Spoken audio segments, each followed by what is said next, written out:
मुंबई के एक हॉस्पिटल की सुबह जो कि आम सुबह नहीं थी।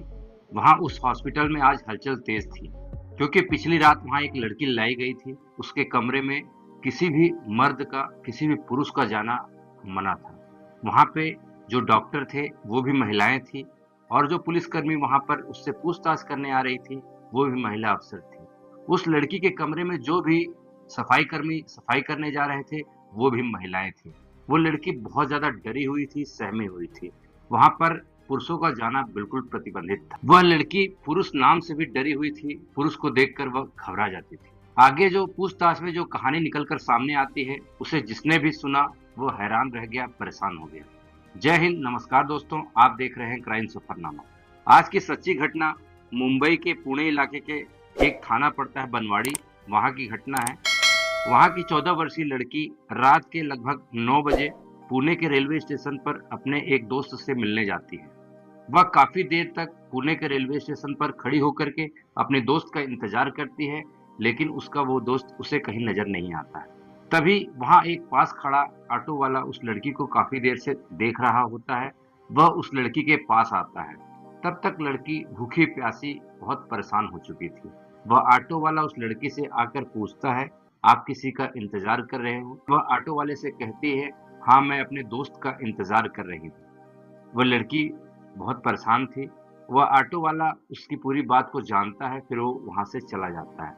10 मिनट के बाद ऑटो वाला फिर से उस लड़की के पास आता है, और वह उससे कहता है, जिस लड़के का तुम इंतजार कर रही हो वो बाहर दरअसल तुम्हारा इंतजार कर रहा है। वह तुम्हारे सामने नहीं आ पा रहा है, क्योंकि वह बताए हुए समय पर यहाँ नहीं आ पाया। उसने मुझे ही कहा है कि मैं तुम्हें वहां लेकर जाऊं, तो तुम मेरे साथ चलो, मैं तुमको उसके पास ले चलूंगा। लड़की बहुत देर से इंतजार कर रही थी। उसे लगा शायद ये ऑटो वाला उसके लिए एक आस की तरह बनकर आया है, एक उम्मीद की तरह बनकर आया है। वह लड़की उस ऑटो वाले के साथ चल देती है। कभी वो ऑटो वाला उससे कहता है, तुम शायद बहुत भूखी प्यासी हो। वह उसे पीने के लिए पानी देता है। लड़की वाकई में बहुत देर से भूखी प्यासी थी, इसलिए वह उसका पानी का बोतल लेती है और पानी पी लेती है।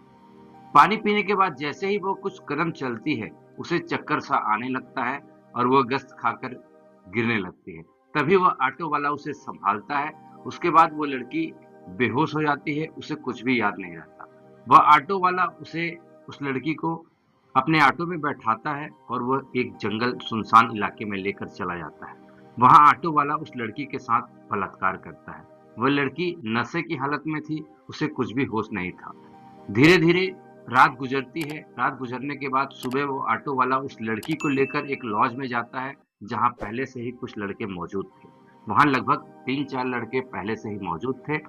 वह लड़की अभी भी नशे की हालत में थी। शायद उस पानी की बोतल में उसे कुछ नशा मिलाकर पिला दिया गया था। वह नशा काफी गहरा था, इसलिए लड़की अभी तक अपने होश में नहीं आई थी।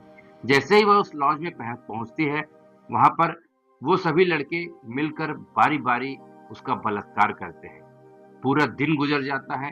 एक एक करके लगभग 12 लोग उसके साथ बलात्कार करते हैं। वह लड़की चीखती रही, चिल्लाती रही, उन लोगों से मिन्नतें करती रही कि वो उसे छोड़ दे, लेकिन शायद उसे थोड़ी थोड़ी देर में नशे का इंजेक्शन भी दिया गया।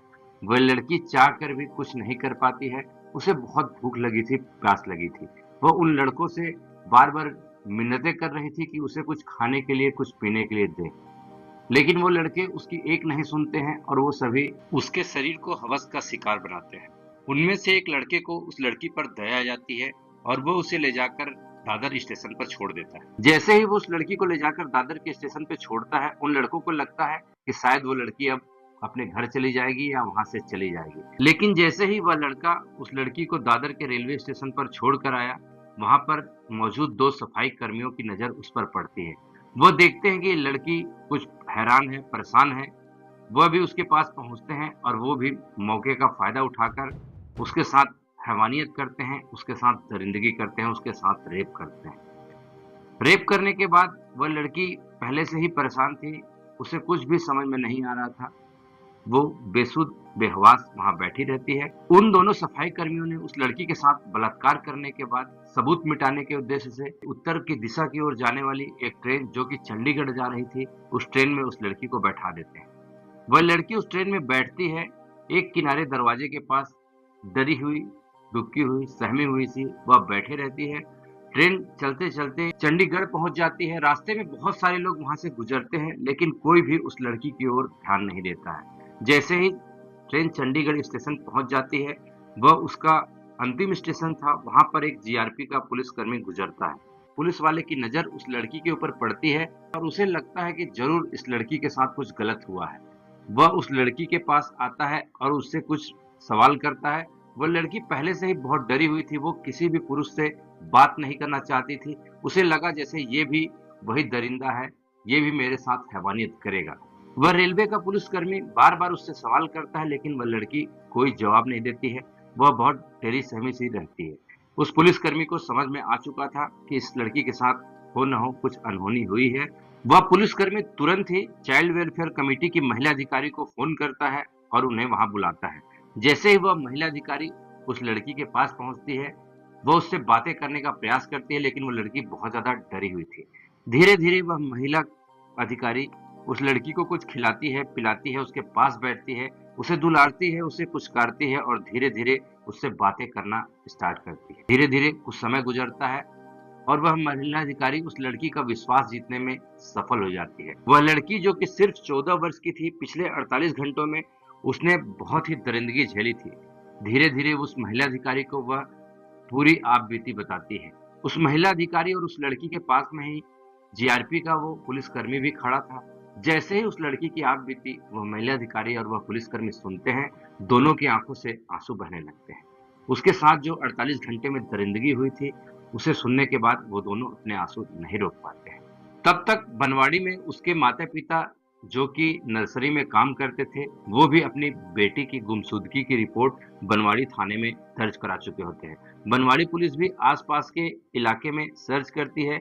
जो भी कैमरे लगे हुए थे, आसपास के लोगों से उस लड़की के बारे में पता करने का प्रयास करती है, लेकिन उस लड़की का कोई भी सुराग नहीं मिल रहा था।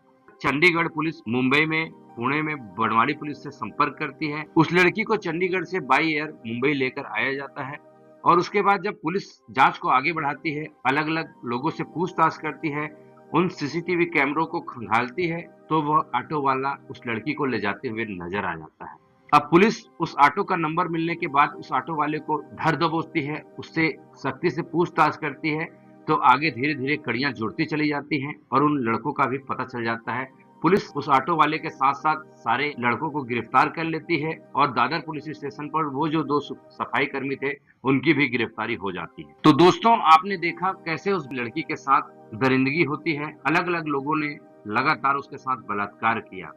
दोस्तों, आज की इस घटना को आपको सुनाने का उद्देश्य किसी को दुखी करना या किसी को चोट पहुंचाना नहीं है, बल्कि आपको जागृत करना और इस समाज के घिनौने रूप को दिखाना है, ताकि आप सचेत और सजग हो जाएं। उन सभी की गिरफ्तारी के बाद इस केस को फास्ट ट्रैक कोर्ट में चलाया जाता है, ताकि उनको जल्द से जल्द और कड़ी सजा दी जा सके। दोस्तों, ऐसे ही वीडियो देखने के लिए, सच्ची घटनाओं को देखने के लिए, सुनने के लिए हमारे चैनल को सब्सक्राइब करें, वीडियो को लाइक शेयर कमेंट करें, हमारे साथ जुड़े। जय हिंद।